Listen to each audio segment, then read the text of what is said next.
Without further ado, I'll just go on to introduce Ian.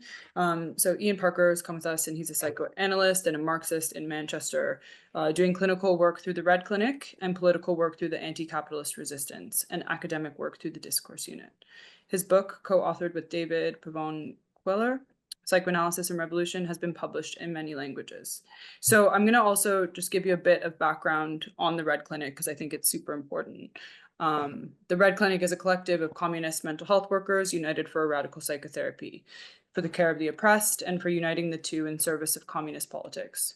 We aim to truly develop accessible and sustainable provision of psychotherapy for the working class and the oppressed in the broadest senses of the terms, attentive to the interrelationships between axes of oppression, transcending national borders, and this practice will work in tandem with our efforts to develop a novel theoretical basis for psychotherapy today, informed by Marxist, anti-racist, queer, feminist, indigenous, decolonial, and radical disability theories, and learning from our collective experiences in theoretical application and honing psychotherapy into a more effective instrument of the communist movement. So yeah, it's with real pleasure to welcome Ian into this space, and just thank you so much for coming and spending this time with us. It's really, really appreciated. So I'm going to stop talking now and I'll hand over to you, and we'll go till about 6 o'clock, take a 5-minute break, and then have the community time. So yeah, over to you. Okay, thanks, Cassandra, and thanks for inviting me to contribute to this. It's a difficult time and a difficult topic, and we had a to and fro about the title and the description of the talk. We need to talk about Palestine. This is a minimal first step that we need to take, and what I'm going to focus on here is not going to be big news for those actively involved in Palestine solidarity initiatives, but it is important to cover some background issues for psychotherapists who want to show solidarity and engage in practical support for Palestinian colleagues. And we know that there have been many demonstrations around the world in the last year protesting against the genocide being enacted in Gaza. It's a genocide that's been going on since the formation of the State of Israel, since 1948, back to what the Palestinians call the Nakba, or the catastrophe. In Manchester, in the north of England, where I live, there have been many demonstrations each week, and we've seen here at Manchester University through the last academic year, the largest of the UK student encampments in solidarity with Palestine. And the demonstrations have always included Jews willing to speak out about what the Israeli state is claiming to do in their name, Jews who are welcomed and who march in the streets alongside Palestinians, alongside people of all faiths and of none. Well, I work as a psychoanalyst in the Red Clinic, as Cassandra said, a collective of communist mental health workers, and I work on the connections between psychoanalysis and revolution. So I want to share with you some reflections on the role of psychoanalysis in the midst of these terrible events. Now, to say that we're communist raises questions about nation states that have claimed the term communism, and so I'm going to say something about that as well as we go along. And before I speak about psychoanalysis, I need to spell out some of the political context for what's happening in Gaza now, and to make some very clear differentiations between what it means to be anti-Semitic and what it means to be anti-Zionist. I think only by clarifying this can we understand why it is that many Jews have been speaking out against Israel, and why that's so important to the anti-war movement. So that task calls for historical political frame of analysis to comprehend the way nation states ally with or against Israel. So here are some warnings about the importance of knowing where we stand. And so I'm going to speak a bit about history and then talk about psychoanalysis. So, the historical political context and the role of nation states first. We know, first of all, that the United States has been strongly supporting Israel, but we also need to notice the role of the Soviet Union. And I want to talk about that a bit because we use the word communist in our description of ourselves as the Red Clinic. And we need to be clear here that the enemy of my enemy is not my friend. There are not good and bad camps in the world.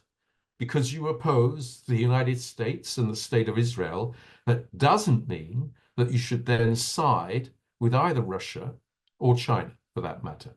Now, here's a warning from history. The years of Stalinist rule in Russia and across the Soviet Union saw national minorities enclosed in specific geographical areas, humored for their quaint cultural traditions, increasingly strictly defined and delimited. Anthropological and psychological research during that time operated on the assumption of a hierarchy of development in which so-called backward nationalities were derogated. In some cases, with the fate of the Crimean Tatars being only one example, that entailed the transporting and relocating of entire populations.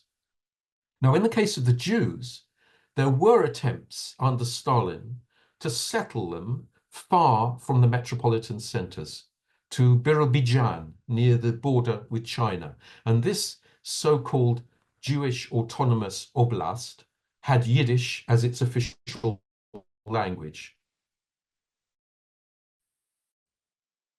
And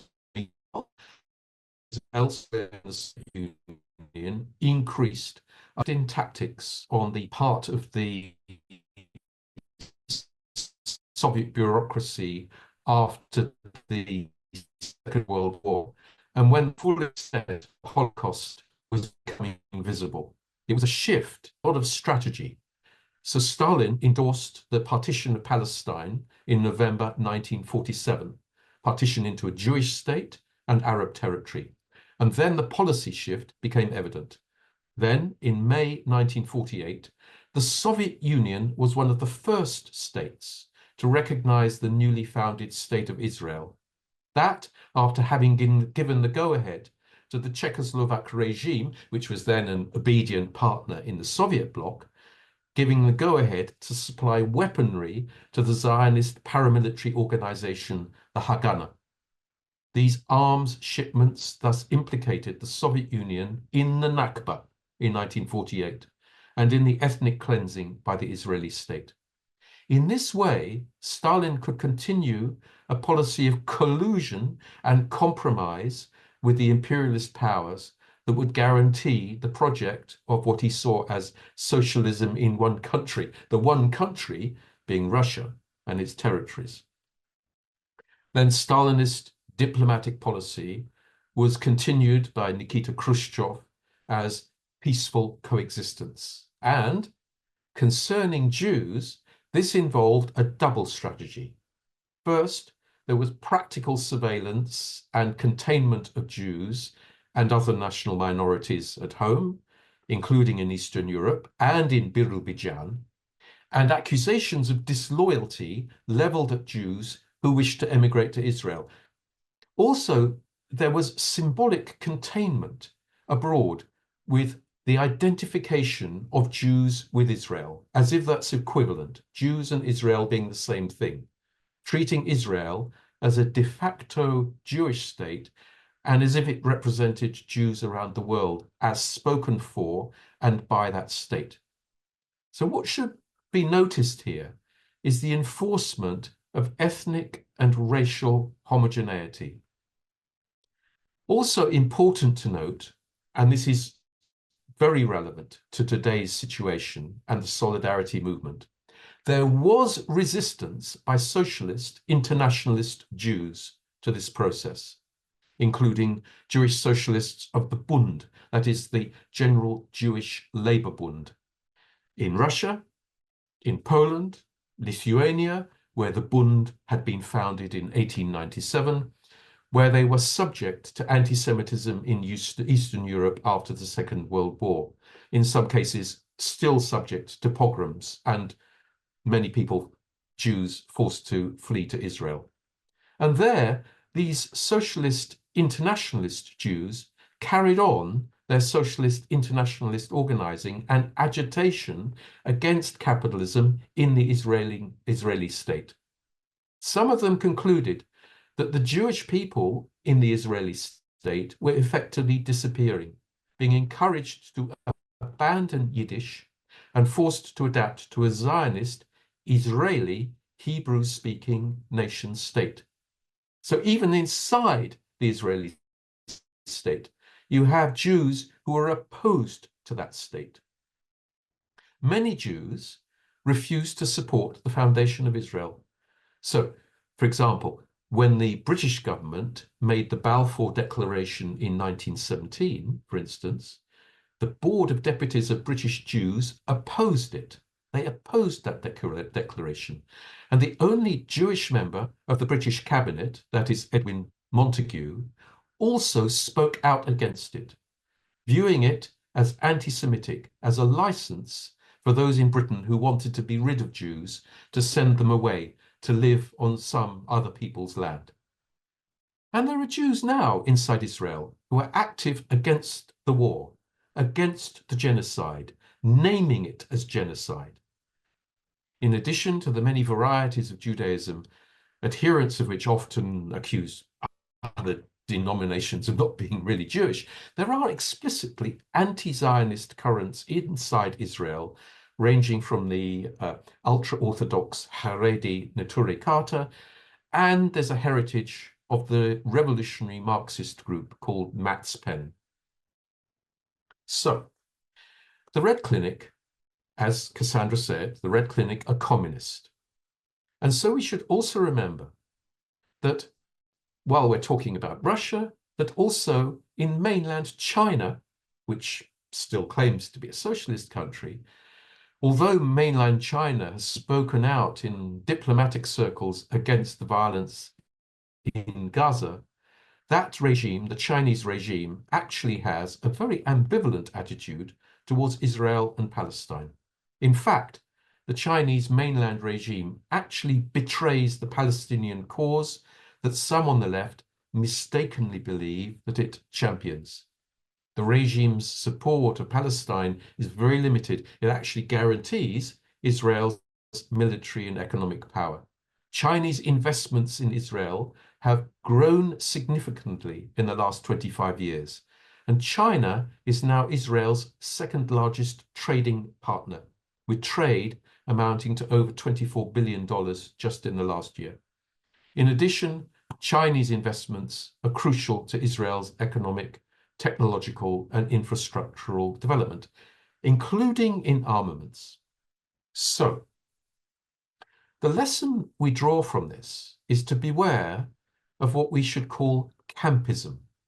Campism is the misleading idea that the world is divided into a reactionary camp, that is the West and Israel, and a supposedly progressive camp, which, depending on different shifting versions of campism, might include Russia and China, sometimes Iran, sometimes even Syria under Bashar Assad, and even at times Venezuela, Nicaragua, and Zimbabwe, and so on.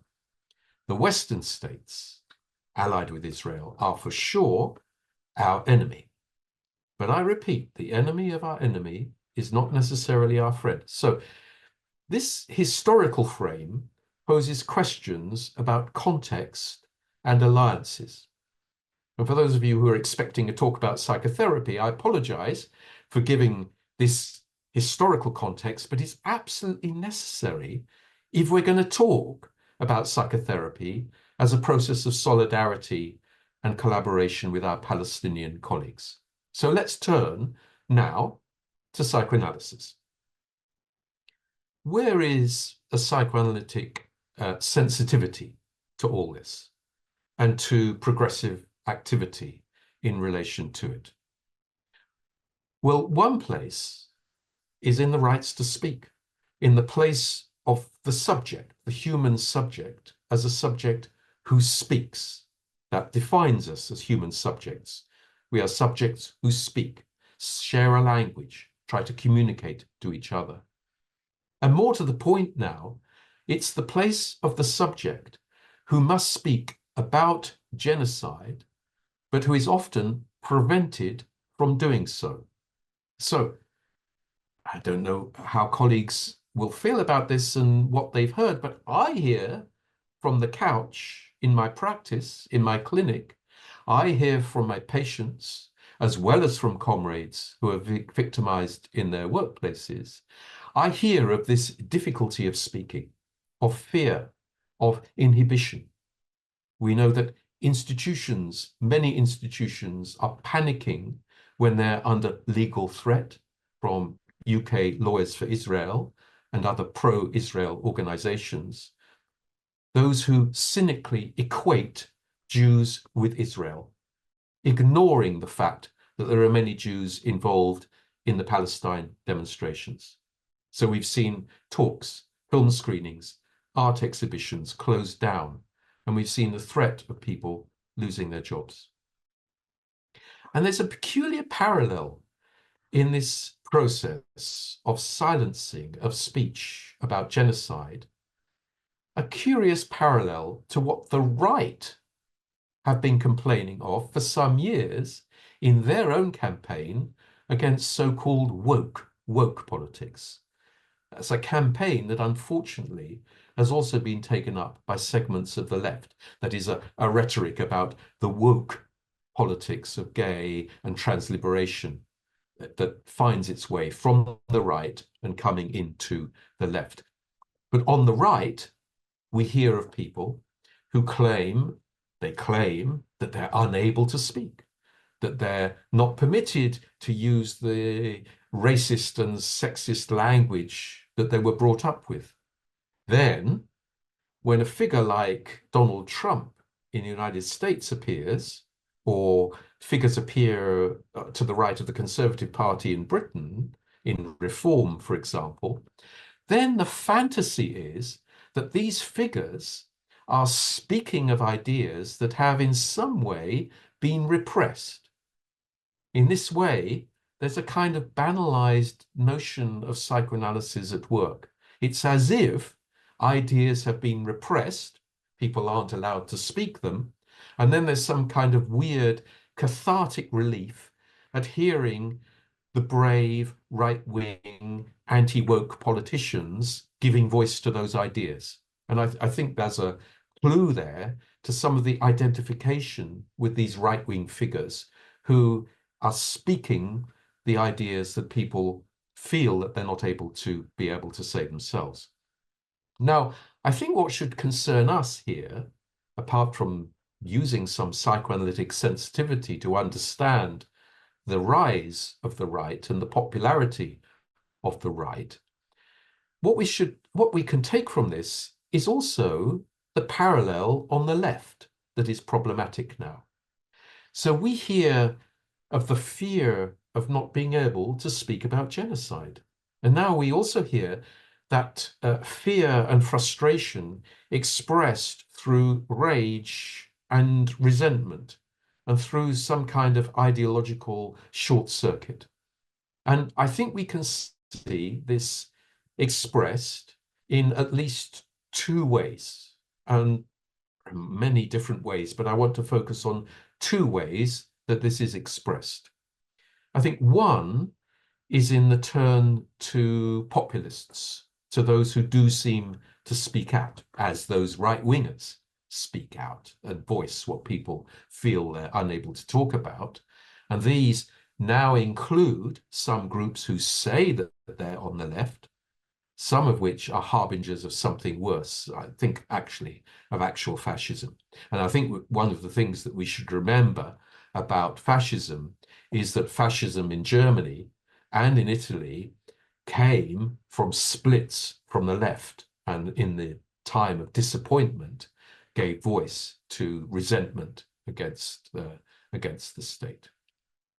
Fascism breeds on disappointment and the failure of the left. So that's one route to a kind of apparent free speech that is not at all free. The other way this resentment is expressed is in the turn to conspiracy theories, of which A number are around now, including around what is happening in Gaza, about why this genocide is happening in Gaza. And here, there's a task for us. Here, we need to beware of anti-Semitism, really be aware of it, and beware of anti-Semitic conspiracy theories that point to Jews as if they're in control, as if they're behind the scenes, pulling the strings.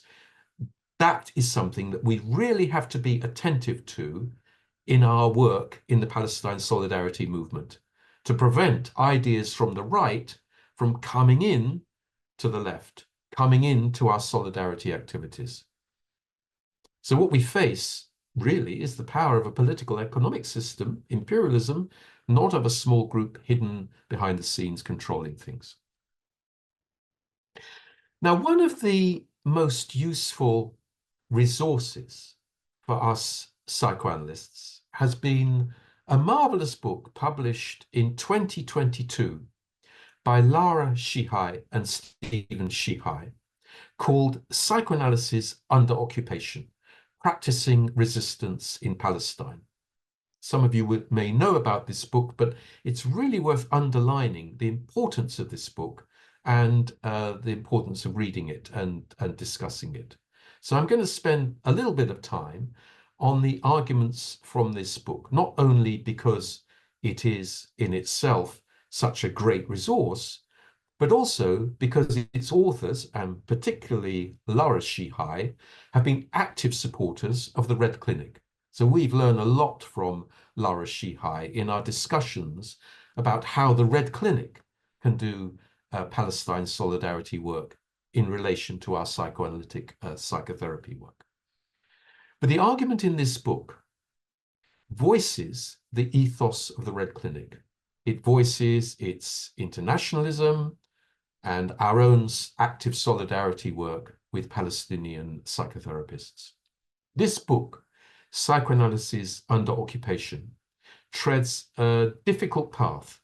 It navigates both the brute world of political economic power, insisting that we do justice to those who suffer it, and do justice to psychoanalysis as a theory and practice that's usually only devoted to the internal world, usually devoted only to our personal pain. It needs to turn and look at the effects of power in the world that we live in. And it'll make difficult reading for those wedded to the claims made by supporters of the State of Israel, whether they're ardent supporters or they're reluctant supporters, the claim that the land of Palestine never existed or no longer exists. I've heard that claim at demonstrations by those who are counter-demonstrating, and that claims to it by the peoples who were there before 1948 are unreasonable, perhaps fanatical, unable to recognize reality, the so-called facts on the ground that the Israeli state themselves talk about, the creation of facts on the ground, so that it's then difficult to challenge what is happening. In fact, the history of settlement by Jews in Palestine is one that is far more complicated than most supporters of Israel can bear to think about now. And it's a history that psychoanalysis is implicated in. Psychoanalysis played an ambivalent, sometimes oppressive, and sometimes progressive role in it. So it's worth remembering, for example, that as Eran Rolnik points out in a very interesting book written back in 2012, a book called Freud in Zion, which is about the implantation of psychoanalysis in Palestine, Eran Rolnik points out that this ambivalence was expressed in the role of one of Freud's wealthiest and most influential supporters, Max Eitingen. Now, Max Eitingen, who was a member of Freud's inner circle and who funded the Internationale Psychoanalytische Verlag publishing house, that is a key figure, and it was a key resource in publishing psychoanalytic works. And he also funded the Palestine Psychoanalytic Society, and he funded the Psychoanalytic Institute of Israel before the State of Israel was founded. But more than this, and this is an astonishing fact that's often overlooked, Max Eitingen also funded the Palestine Communist Party. Also, it is the case, and it's well documented, that Freud himself rejected invitations to be involved in Zionist institutions. He viewed them as nationalistic. He didn't want anything to do with it. So to make sense of this conflicted history of the displacement and suffocation of the Palestinian people, we do need a careful dialectical change of perspective.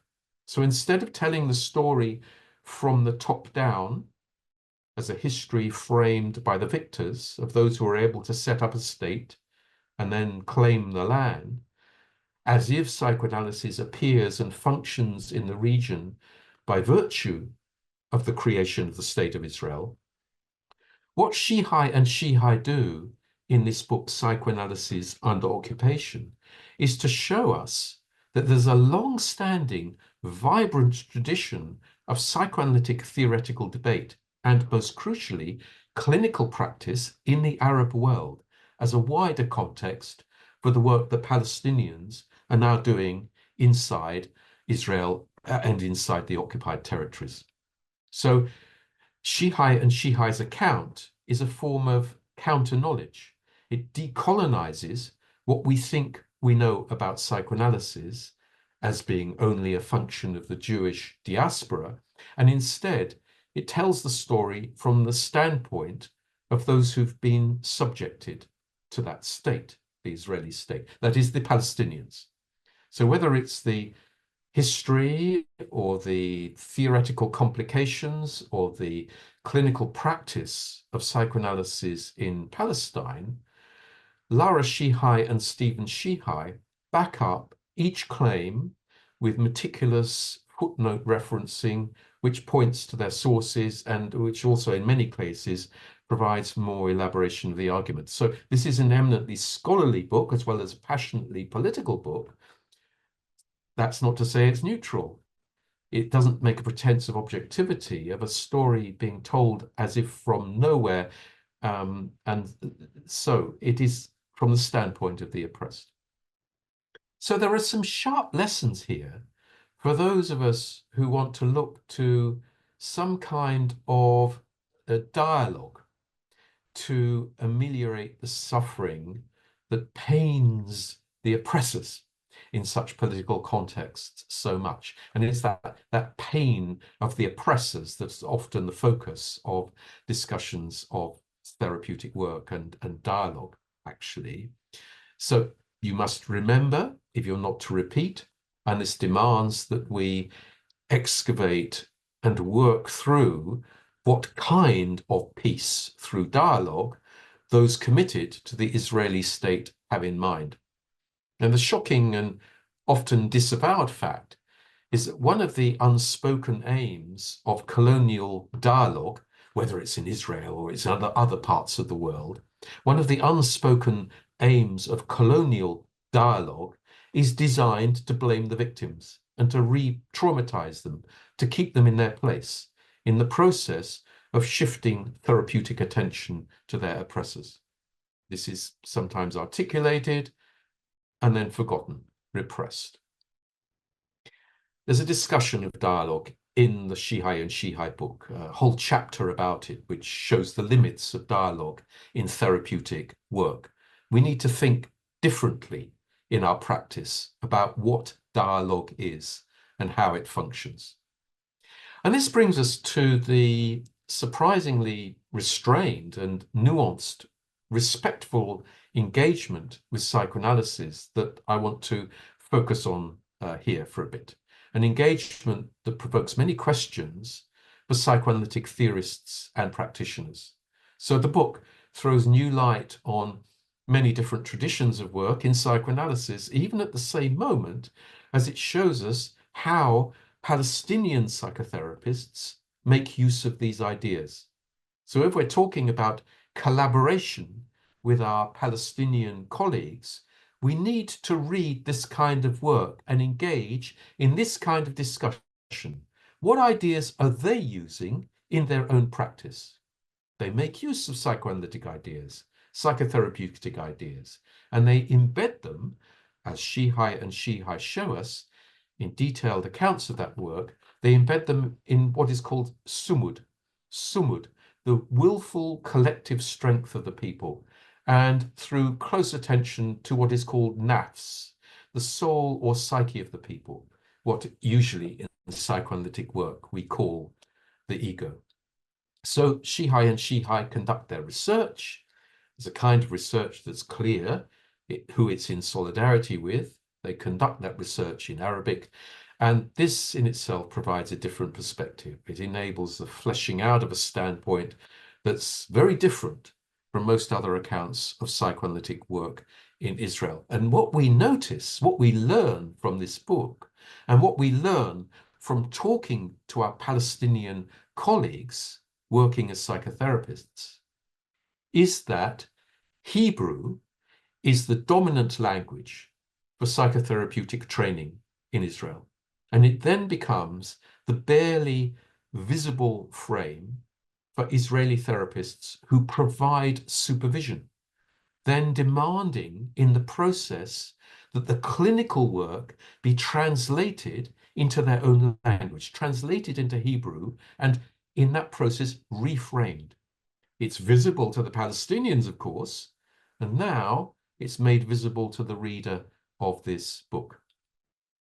So the Red Clinic has, because of this situation, because of the structural, institutional filtering of the speech of Palestinians through the apartheid apparatus of the Israeli state, the filtering of the therapeutic work that is conducted in Arabic, the filtering of it into Hebrew, the filtering it through the process of supervision.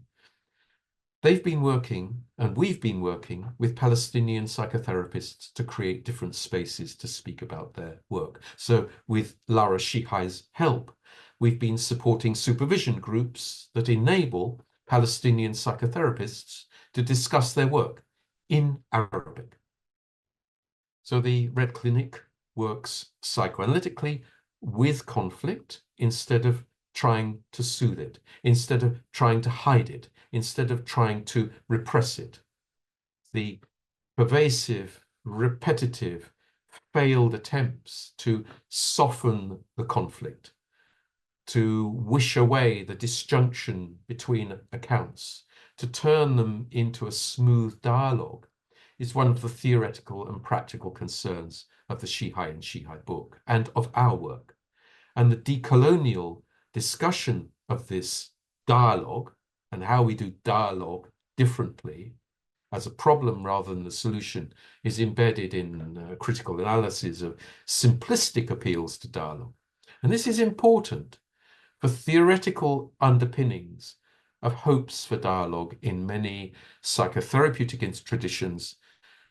Is also important in the way that we develop institutional responses to the call for BDS, for boycott, divestment, and sanctions. Now, we have to remember here that BDS, boycott, divestment, and sanctions, is not an attempt to prevent dialogue as active engagement, as supporters of Israel will often claim it to be.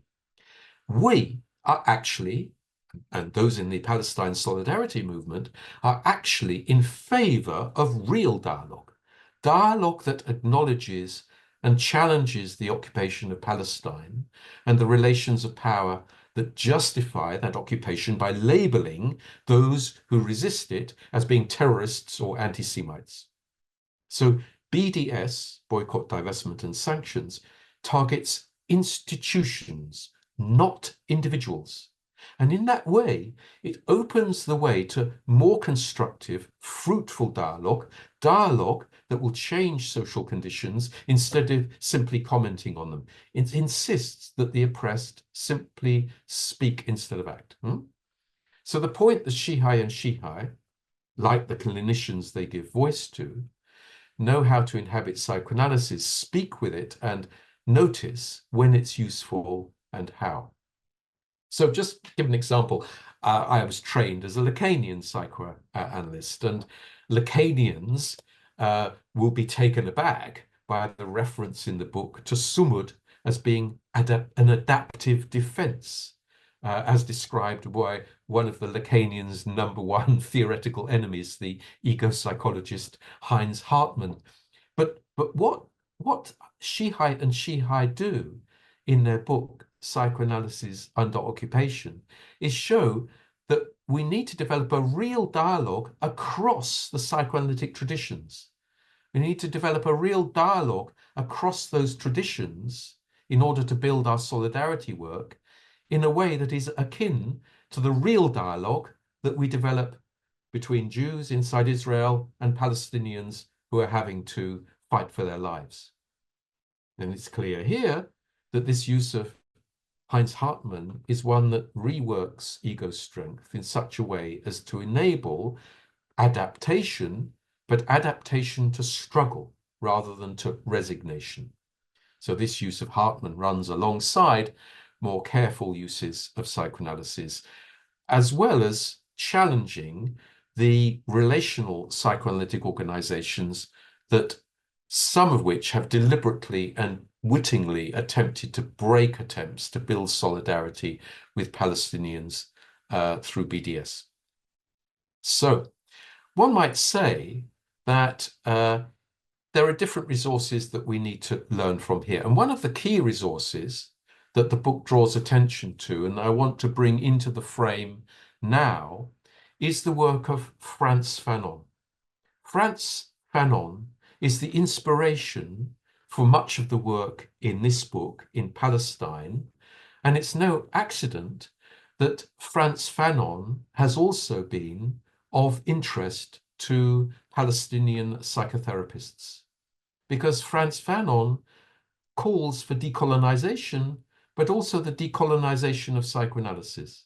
So it is Frantz Fanon who insists that voice be given to the oppressed, and his analysis of colonial racism for peoples under occupation demands that those voices be taken seriously.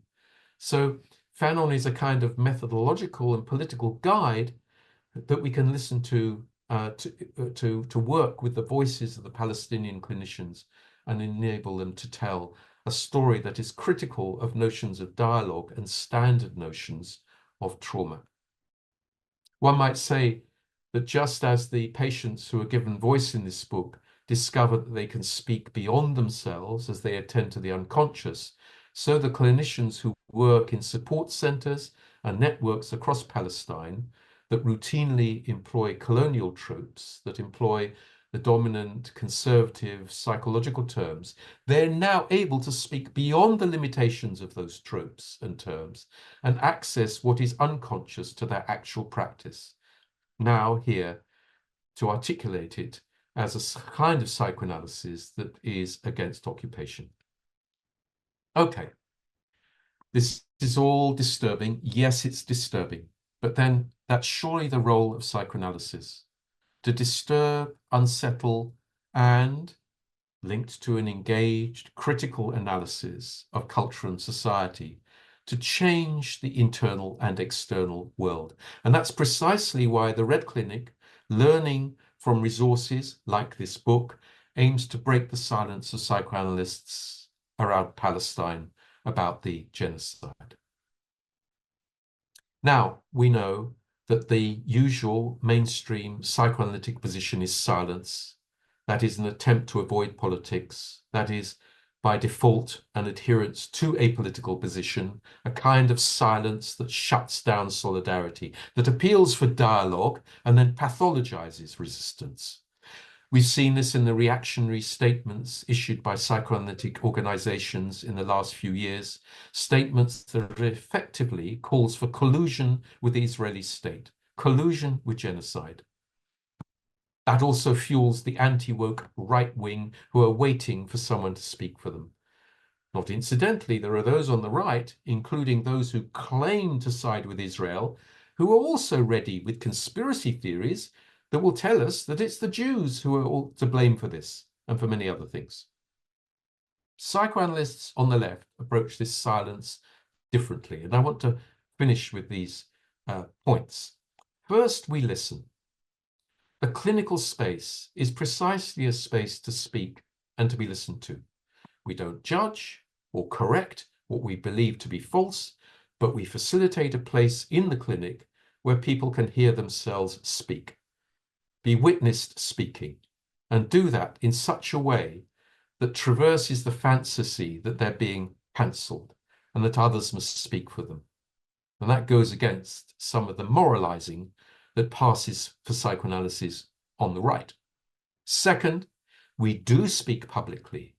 And in speaking, we connect with politics and history. We make it clear that there's no such thing as neutrality, no such thing as a non-position, and no retreat into a balanced dialogue that seems to honor all views as if they're equivalent.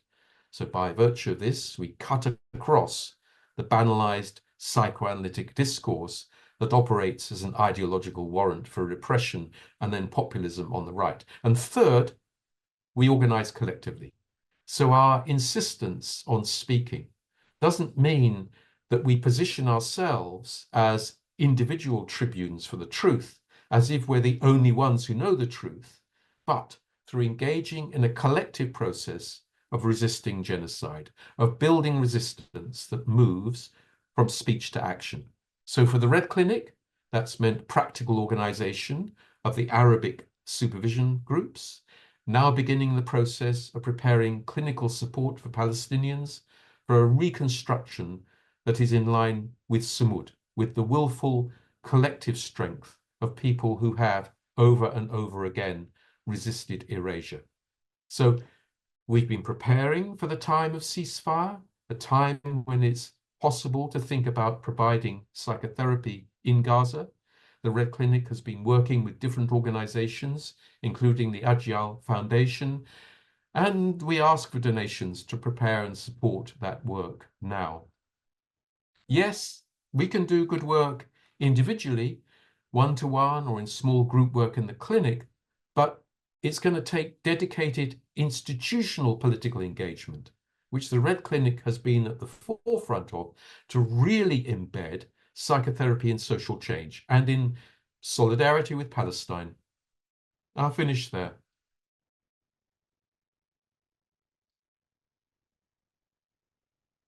Thank you so much, Ian. I'm impressed that you were able to fit that all into 46 minutes. There was so much in terms of the context, but also pointing towards how we could all contribute and the action necessary.